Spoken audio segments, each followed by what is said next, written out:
అమ్మా TDP government వచ్చి మీ పేరు ఏం పేరమ్మా? ఆదిలక్ష్మి. ఆదిలక్ష్మి గారు ఎక్కడి నుంచి అమ్మా వచ్చారు? సుందరీకోణ. ఇక్కడే వైజాగ్. అమ్మా ఇప్పుడు టీడీపీ గవర్నమెంట్ వచ్చి 100 రోజులు అయింది కదా, 100 రోజుల పరిపాలన సాగించారు. ఇంకా అంటే 5 ఏళ్ళు హ్యాపీగా పాలిస్తారు వాళ్ళు. అంటే 100 రోజుల పరిపాలన మీద మీరేమనుకుంటున్నారు? పబ్లిక్ గా బాగానే ఉంది అనుకుంటున్నాం. అందుకే నమ్మి కూడా ఓట్లు కూడా వేసాం, తొలి కూడా వేసాం. కాకపోతే ఆ దురదృష్టం కొద్ది రాలేదు. ఫస్ట్ నుంచి కూడా మేము తెలుగుదేశమే వేస్తాం. అయితే ఇప్పుడు ఏంటంటే జనాలు కొద్దిగా ఇబ్బంది కూడా పడుతున్నారు. ఇసుకలు లేక, పనులు లేక, అద్దెలు కట్టుకున్న వాళ్ళు ఇబ్బంది పడుతున్నారు. మరి పర్వాలేదు, ఈ ప్రభుత్వం బాగుంటుంది, బాగా అభివృద్ధి చెందుతుందని వేసాం.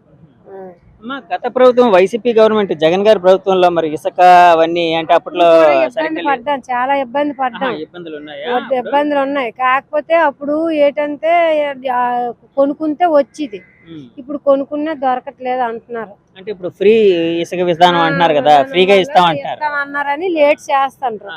ఈ జనాలకి ఎలా ఉండదు కదా, ఇసుక ఇవ్వలేదు అన్నట్లు ఉంటుంది. కానీ ప్రభుత్వం బాగా చేస్తుందని నమ్మి ఓట్లు వేసాం. కాదమ్మా, ఇప్పుడు చంద్రబాబు నాయుడు గారు మొన్న విజయవాడ వరదల్లో అంటే వరద నీటిలో దిగి వెళ్ళారు కదా, చూసావమ్మా నువ్వు?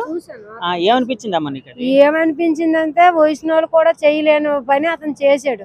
అలాంటి పనే చేశాడంటే ఏదైనా సాధించగలడని ఒక నమ్మకం అది అతని మీద. మీరేం చేస్తుంటారమ్మా? అప్పుడు మేము సున్నం పనే చేస్తాం.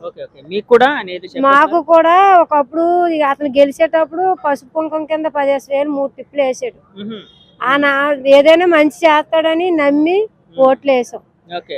కాకపోతే ఇప్పుడు కూడా కొంతమంది, నా అభిమానం బాగా చెప్తున్నాను, కొంత ఇసుక ఇచ్చి చాలా మంది ఇంకా నమ్మకంగా పెట్టుకుంటారు. ఇంకా అతనిలాగా ఇతను కూడా చేస్తే మరి ఇంకా అలా నమ్మకాలు పోతాయి. ఇసుక ఒకటే అంతే అతని మీద కంప్లీట్, ఇంకేం లేదు. ఇసుక అనేది ఫ్రీ, ఇసుక అనేది ఎక్కర్లేదు. డబ్బులకైనా బళ్ళు దొరికేలాగా ఇచ్చుకుంటే 10 మంది, ఇప్పుడు ఎంతమంది కష్టపడాలి? పెయింట్ వాడు అందులో చెయ్యాలి. మనం గోడలు కడితే ఆడు వచ్చి పెయింట్ వేస్తాడు. టైల్స్ అతను కూడా అదే చెయ్యాలి. టైల్స్ చెయ్యాలంటే మరి ముందు స్లాబ్ వేసుకుంటే కదా అవుతుంది. చాలా మంది ఇసుకల కోసమే ఇతని కోసం అడుగుతున్నారు. మరి వరదల్లో కూడా మనం కూడా చేయలేని పని అతను చేసి పెట్టాడు. ఇప్పుడు అక్కడే అలా చేసాడంటే మనకు కూడా చేస్తాడని ఒక ఆశపడి నమ్మకం మీద వేసాం ఓట్లు. మీకు గానీ మీ కుటుంబంలో ఎవరికైనా కానీ పెన్షన్లు అవన్నీ వస్తున్నాయా? లేవండి. పెన్షన్లు అంటే మరి మా అత్త మామ సీవుపల్లిలో ఉంటారు, మా అంగోరికి వస్తుంది అంతే, ఇంకెవరికి లేదు. అక్కడ ఎవరికి వస్తుంది అంటే కాదమ్మా, ఇప్పుడు మీలాంటి వాళ్ళని అంటే పిల్లలు చదువుకొని ఉన్నారండి. పిల్లలు చదువుకొని ఇప్పుడు ఇంటర్లు డిగ్రీలు అయిపోయి ఉన్నాయి. ఇప్పుడు వాళ్ళ పనికి రాలేదు. ఇప్పుడు ఈ చదువులు జాబ్లు లేవు. అవి ఒగ్గుతామన్నారు, మొన్న రాశారు ఎగ్జామ్స్ లో. మొన్న చంద్రబాబు నాయుడు గారు వచ్చిన తర్వాత డిఎస్సి టీచర్ల పోస్టులు పెట్టారు కదా, దానికి రాశారు. అదే విడదీస్తే ఏమో పిల్లలు తగులుతాయేమో అని ఆశ అంత. కాదు, ఇప్పుడు చంద్రబాబు నాయుడు గారు వచ్చిన తర్వాత యాక్చువల్ గా ఈ ఉద్యోగ కల్పన ఇలాంటిది బాగా నడుస్తుందని ఏమైనా అనుకుంటున్నారమ్మా? నమ్మామండి. మొన్న వచ్చి ఎన్నో పోస్టులు వేసారు, పిల్లలు ఎగ్జామ్స్ కూడా రాశారు. అందులో మన పిల్లలకే రావాలని ఆశ లేదు, మళ్ళాటోళ్ళు ఎంతో మంది రాశారు. కొంతమందికి వచ్చినాయి. ఇప్పుడు నీకాడ 100 ఉంది అనుకోండి, నాకు 10 రూపాయలు ఇస్తారు. నీకాడ 100 లేనప్పుడు నాకు ఇవ్వరు కదా. అది మేము అన్నది. బాగానే ఉంది, ప్రభుత్వం బాగుంటుందని ఆశపడి నమ్మకంగా అందులో పల్లా శ్రీనివాసరావు చేసి ఉన్నాడు. మా ఈదిలో రోడ్లు కూడా అతను వేసాడు. కాకపోతే స్తంభాలు కూడా వేస్తాను అన్నాడు. అందులో మన టిప్పు ఓడుకున్నాడని మరి మేము అడగలేదు. అమ్మా, ఇప్పుడు చంద్రబాబు నాయుడు గారిని జగన్ గారిని ఇద్దరిని కంపేర్ చేయాల్సి వస్తే, బేరీజ్ వేయాల్సి వస్తే ఏమంటారు మీరు? జగన్ గారినే అంతాను, చాలా మాట్లాడుతాను. ఇప్పుడు అతను ఊరు మీద అడ్డబిడ్డగా ఆస్తులు పాస్తులు సంపాదించి రౌడీజం, అది ఒక రాజకీయమే కాదు అతనిది. ఎందుకంటే నమ్మకంగా ఉండి 100లో 10 ఇచ్చినా పర్వాలేదు. నువ్వు 100 ఇస్తానని ఏరో వాడు పీక్ కోసం నాకు 100 అవసరం లేదు కదా. అదే అతని లెక్క. పిల్లల కాలేజీలకు వేసాడు, అమ్మఒళ్ళు వేసాడు. ఎక్కడి నుంచి వేసాడు? పప్పులు నూనెలు అన్నిటికి పెంచేసి, ధరలు పెంచేసి, అప్పులు ఓడేసి వాళ్ళకి వీళ్ళకి వేసేసి ఇప్పుడు శుభ్రం ముంచేసాడు జగన్ గారు. అది చంద్రబాబు గారిని చూస్తే ఏమనిపిస్తుంది మరి? చంద్రబాబు గారిని చూసి మా నాన్న చూసినట్లే నాకు అనిపిస్తుంది. మన పిల్లలు, మన మనుషులు, మన ప్రభుత్వం అని ఆశపడి అంత వయసులో అతను నీటిలో దిగి అంత నీరు తోడించి చేసిన అంత పని ఏంటి? అప్పుడు వైజాగ్ ఉద్దుతో పని వచ్చిందంటే 7 రోజుల్లో మొత్తం కీర్ చేశారు. కరెంట్లు నీళ్లు మోటార్లు అన్ని చేయించారు. ఇప్పుడు అతను కీర్ చేసిన తర్వాత మనం మోటార్లు బాగు చేయించుకుంటాం కదా, అన్ని చేసి పెట్టారు. కానీ ఆ చంద్రబాబు గారు నాగా ఇంకా ఎవరు చెయ్యరు కూడా. మరి అది నా నమ్మకం.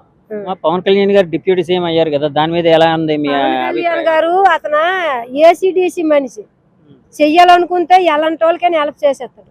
అతనికి నచ్చకపోతే అతను వంపు కూడా రానివ్వడు. అది పవన్ కళ్యాణ్ లెక్క. పవన్ కళ్యాణ్ అంటే చంద్రబాబు గారు నచ్చారు కాబట్టి ఆయనతో వచ్చారంటారు. అంతే అంతే. అవునండి. చంద్రబాబు నాయుడు ఒక కన్న తండ్రి అనుకొని అతను పక్క వెళ్ళి మాట్లాడారు. సరే అమ్మా, థ్యాంక్ యూ అమ్మా. చాలా మంది ముఖ్యమంత్రులను చూసారు కదా, ఈ 100 రోజుల పరిపాలన ఎలా ఉంది? టీడీపీ కూటమిది మాకు నచ్చినట్టే చేస్తున్నారు, బాగుంది. అంటే మీకు నచ్చినట్టు అంటే ఏం నచ్చింది అందులో? ఏం నచ్చిందంటే పరిపాలన బాగుంది. పింఛనీలు అన్న మాటకి ప్రకారంగా పెంచి ఇచ్చారు. పేదవాళ్ళు చూస్తున్నారు. ఏదైనా సరే ఇది మా పని చెయ్యాలి బాబు అంటే చేస్తున్నారు ఎమ్మెల్యే గారు. అది మాకు నచ్చింది. అంటే కాదమ్మా, మరి పాత గవర్నమెంట్ లో అలాంటివి ఏం జరగలేదా? అలాంటివి ఏం జరగలేదు. ఇస్తానని 100 రోజులు అని ఆ 100 రోజులకు కూడా పని చేసేవారు కాదు. ఆఫీసులు ఉరుమాలు తిప్పేవారు.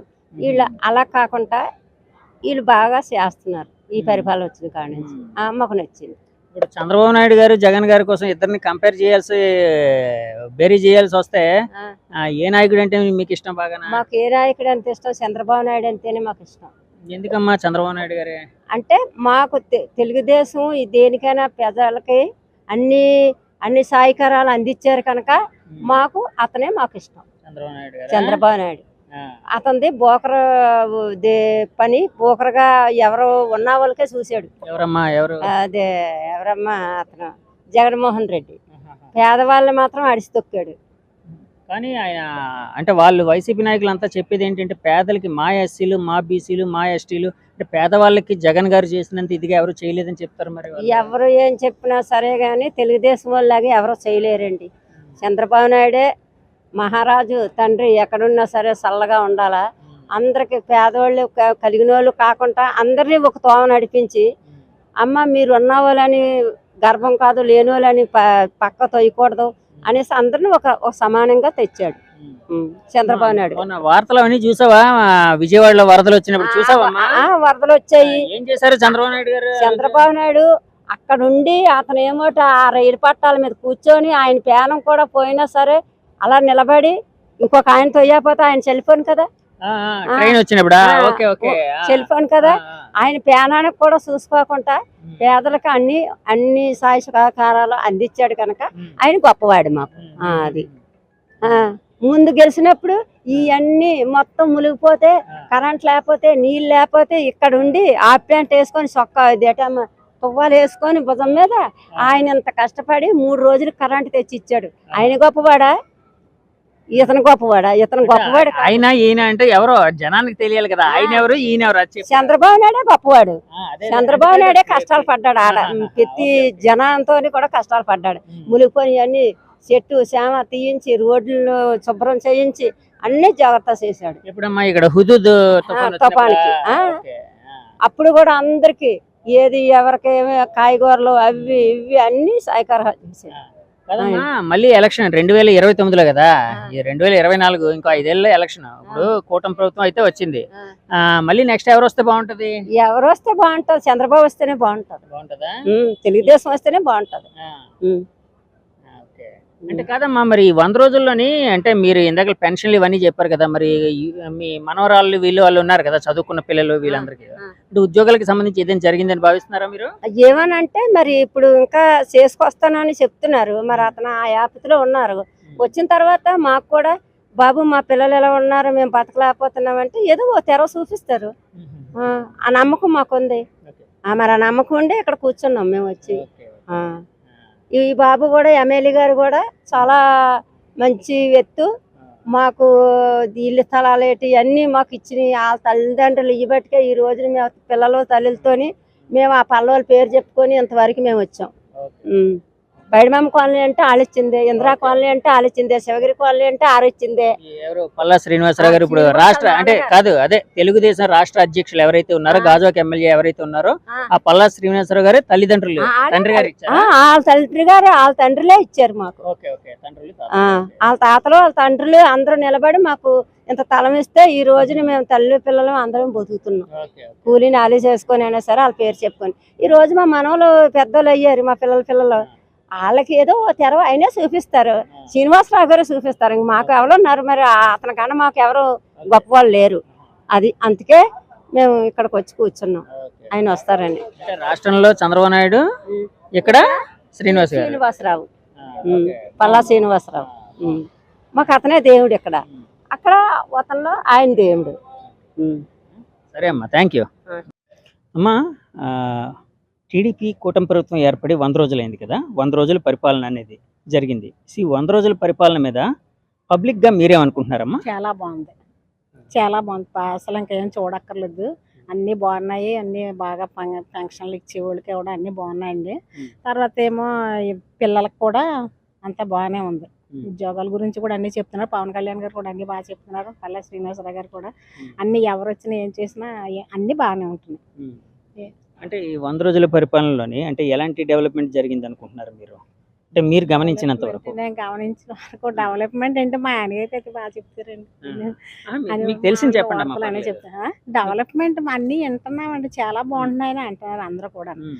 ఇప్పుడు ఇప్పుడు వరదలు అది వచ్చాయనుకోండి, వెళ్ళి మరి అక్కడ రైతులను అందరినీ ఆదుకుని చేసి వాళ్ళకి ఆహారం అది ఇవ్వటం చేయటం ఇంతకుముందు మరి అంత అలాగే ఎప్పుడూ లేదు. అదంతా కూడా బాగుంది. చాలా బాగా చేస్తున్నారు. ఇక్కడ అందరూ బాగుంది అంటున్నారు. తెలుగుదేశం ఇది అందరూ బాగుంది. ప్రభుత్వం మాత్రం చాలా బాగుందని పవన్ కళ్యాణ్ గారు కూడా అన్ని ముందుకొచ్చి మాట్లాడి చేస్తున్నారు కదండి. తిరుపతిలో మరి లడ్డు గురించి ఎంత గొడవలు వస్తున్నాయండి. అక్కడ ఆ లడ్డు కూడా అలా మోసం చేయకూడదు కదా. కాదమ్మా, తిరుపతి లడ్డుకి సంబంధించి అంటే అక్కడ అపచారాలు జరిగాయని భావిస్తున్నారా పబ్లిక్ అంటే అదే మామూలుగా మనకి యూట్యూబ్ లో గిన్నె వస్తున్నాయి కదండి. దాన్ని బట్టి అయితే మాత్రం అలాగే అనిపిస్తుందండి. మరి అలా చేయకూడదు కదండి. భక్తుల్ని మోసం చేయకూడదు. ఇప్పుడు మరి ప్రభుత్వం మారింది కాబట్టి ఇంకా అప్పుడు ఈయన చంద్రబాబు నాయుడు గారు వచ్చారు కాబట్టి అన్ని కరెక్ట్ గానే ఉంటాయి. భోజనాలు కానీ లడ్డు కానీ అన్ని కరెక్ట్ గా బాగుంటాయి. అమ్మా, ఈ పెన్షన్లు అవన్నీ పెంచారు కదా, దాని మీద ఒక పబ్లిక్ గా మీ ఒపీనియన్ ఏంటమ్మా? పెన్షన్ బాగా పెంచారండి. బాగా లేని వాళ్ళు కూడా ఇప్పుడు అన్ని ఇప్పుడు ఒక భార్య భర్తలు ఉంటున్నారండి. వాళ్ళ పిల్లలు తాగుబోతోళ్ళు అవుతున్నారు. ఇప్పుడు భార్య భర్తలు ఇద్దరు ముసలోళ్ళు ఉంటున్నారు. వాళ్ళిద్దరు పాపం ఈ పెన్షన్ మీద అన్ని తెచ్చుకుని తింటున్నారు, తాగుతున్నారు. అంటే ఒక దేవుళ్ళలాగే కొలుస్తున్నారు. ఇప్పుడు అందులోకి ఎక్కువ ఇస్తున్నారు కదండి బాగానే. దాని మీద దేవుళ్ళలాగే చూస్తున్నారు. ఆయన ఇవ్వాలి చంద్రబాబు నాయుడు గారు అంత ఇస్తున్నారు కాబట్టి ఇది ఇలా బతుకుతున్నాము, లేకపోతే ఎలా బతకగలం అని చెప్తున్నారు. బాగా మీది ఏ ఊరమ్మా? మాది సొంత ఊరు అయితే అమలాపురం అండి. ఉండటం అయితే ఇక్కడే. ఓకే, అమలాపురం.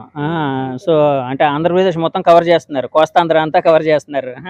కాదండి, మేము ఇక్కడికి వచ్చి అప్పుడే 40 సంవత్సరాలు అవుతుంది. అంటే నా ఉద్దేశం అమలాపురం వైపు తెలుసు మీకు, ఇక్కడ వైజాగ్ దీనికోసం కూడా తెలుసు మీకు. కోనసీమలో కూడా మరి అన్ని పోయినప్పుడు కూడా అన్ని బాగా ఇచ్చి చేశారు కదండి. చాలా బాగుంటుంది ప్రభుత్వం. పవన్ కళ్యాణ్ గారు వచ్చి ఇంకా కాకినాడ అది అసలు చూడక్కర్లేదు. ఇంకా బాగుందమ్మా కాకినాడ పరిస్థితి. పిఠాపురం పరిస్థితి కూడా చాలా బాగుందండి. ఇది వరకు పిఠాపురం అంటే ఏదో ఓ మాదిరిగా అన్నట్టు ఉండేది. పవన్ కళ్యాణ్ గారు వచ్చాక పెద్ద పబ్లిసిటీ అయిపోయింది కదా. బాగా చాలా బాగుందండి. ఈ మధ్య ఎప్పుడైనా వెళ్ళారమ్మా పిఠాపురం? ఈ మధ్యనే వెళ్ళలేదండి. ఇంతకు ముందు అంతా వెళ్ళాం కానీ అక్కడ ఈ గుడి ఉంది కదండి, అదే దత్తాత్రేయుడిది గుడి. ఇప్పుడు పవన్ కళ్యాణ్ గారు అక్కడ ఇల్లు కట్టుకోవటం అన్ని బాగుంటదండి. అక్కడ ప్రభుత్వం గురించి చాలా బాగుంటది. బాగుందండి, అసలు ఏం చెప్పక్కర్లేదండి. చాలా బాగుంది ఇప్పుడు మట్టికి. తర్వాత కూడా అన్ని పిల్లలకి అన్ని బాగా చేస్తాం చూస్తాం అన్ని కూడా చెప్తున్నారు. పిల్లలకి మరి నెలకి సంవత్సరానికి 1500 15,000 అది వేస్తానంటున్నారు. అన్ని బాగున్నాయండి. ప్రభుత్వం మాత్రం చాలా బాగుంది. ఇంకా అంటే డెవలప్మెంట్ ఇదంతా బాగా జరగడానికి, ప్రజలకి ఇంకా సంతోషంగా ఉండడానికి ఇంకేం చేస్తే బాగుంటుందని మీరు అనుకుంటున్నారు? అంటే నా ఉద్దేశ ప్రకారంగా అయితే ఇప్పుడు ఉచిత బస్సులు ఇచ్చారు కదండి, అది వేస్ట్ అనుకుంటున్నాను నేను. ఉచిత బస్సులు ఎందుకంటే ఇప్పుడు మామూలుగా వెళ్ళి పడిపోవటం అందరూ ఇంకా దాని గురించి ఎగబట్టడం. తర్వాత ఆటో వాళ్ళు బతకాల పాపం. ఆటో వాళ్ళు బతుకుదేరు కూడా మొత్తం ఇదైపోద్ది. ఉచిత బస్సులకే వెళ్ళిపోతారు తప్ప ఆటో వాళ్ళు మరి ఇదైపోతారు కదా. దాని గురించి ఉచిత బస్సులు మానేసి వేరే ఏదైనా ఇస్తే బాగుంటది అనుకుంటున్నాను. మొన్న చంద్రబాబు నాయుడు గారు విజయవాడ వరదల సమయంలోనే ఆయన దిగి నీళ్ళలో దిగారు. ఇవన్నీ చూసారా? ఆ విజువల్స్ అవన్నీ వీడియోలను చూసారా? ఏంటమ్మా దాని మీద మీ అభిప్రాయం ఏంటి? మరి ఇంతవరకు ఏ ముఖ్యమంత్రి అలాగ వెళ్ళి చేయటం అన్నది జరగలేదండి. ఆయన మాత్రం వెళ్ళి అలాగా చేశారంటే చాలా బాగుంది. మరి వెళ్ళి వరదలకి ఆహారం అది అందించి చేసి వాళ్ళకి అన్ని ఇంటింటికి వెళ్ళి అన్ని ఇవ్వటం చేయటం, డబ్బులు అవి కూడా రాయించారంటండి. బాగుందండి. ఇంతవరకు ఏ ముఖ్యమంత్రి అంత గమ్మున వెళ్ళి చేయలేదు కదండి అలాగా. బాగుందండి, పరిపాలన మాత్రం చాలా బాగుందండి. అంటే కాదమ్మా, ఇప్పుడు పవన్ కళ్యాణ్ గారు చంద్రబాబు గారు సీఎం గా, పవన్ కళ్యాణ్ గారు డిప్యూటీ సీఎం గా, ఈ జోడీ ఎలా ఉందనుకుంటున్నారు చాలా పబ్లిక్ గా మీ బాగుందండి. ఒపీనియన్? చాలా బాగుందండి, అస్సలు తిరిగిలేదు. ఇంకా అందరూ కూడా ఎవరు మాట్లాడుకున్నా ఎవరు చేసినా ఎంత బాగుందో, చాలా బాగుంది. ప్రభుత్వం మాత్రం ఇప్పుడు చూడక్కర్లేదు, చాలా బాగుంటుంది. అంటే ఇప్పుడు 100 రోజుల పరిపాలన బాగుందన్నారు కదా, ఈ 100 రోజుల పరిపాలన 5 ఏళ్ళు కూడా అంటే ఈ విధంగా ఇంకా బాగా సాగే ఇంకా అవకాశం బాగుంటది. ఉందనుకుంటున్నారమ్మా? ఇంకా చాలా బాగుంటదండి. ఇంకా బాగా డెవలప్ అవుతుంది, ఇంకా అన్ని చేసుకొస్తారండి. మరి అప్పుడు కొన్ని అన్ని ఆగిపోయాయి, రోడ్లు వేయలేదు, ఏమీ వేయలేదు. తిరుపతిలో కూడా చాలా దారుణాలు కింద ఉన్నారు కదా, అదంతా కరెక్ట్ చేసేస్తారు. ఈయన ఒక 2 సంవత్సరాలు 2 సంవత్సరాలు ఐదులోకే ఇంకా బాగుంటది, చాలా బాగుంటుంది. చంద్రబాబు గారి మీద నమ్మకం ఉందమ్మా జనానికి? ఉన్నదండి. అందరికీ ఉన్నదండి. చాలా మంది ఇంక చంద్రబాబు నాయుడు గారే. మేము వేసిన వాళ్ళు ఓట్లు మాట్లాడినా చేసిన అంతా చంద్రబాబు గారు నాయుడు. ఓకే అమ్మా, థ్యాంక్ యూ అమ్మా.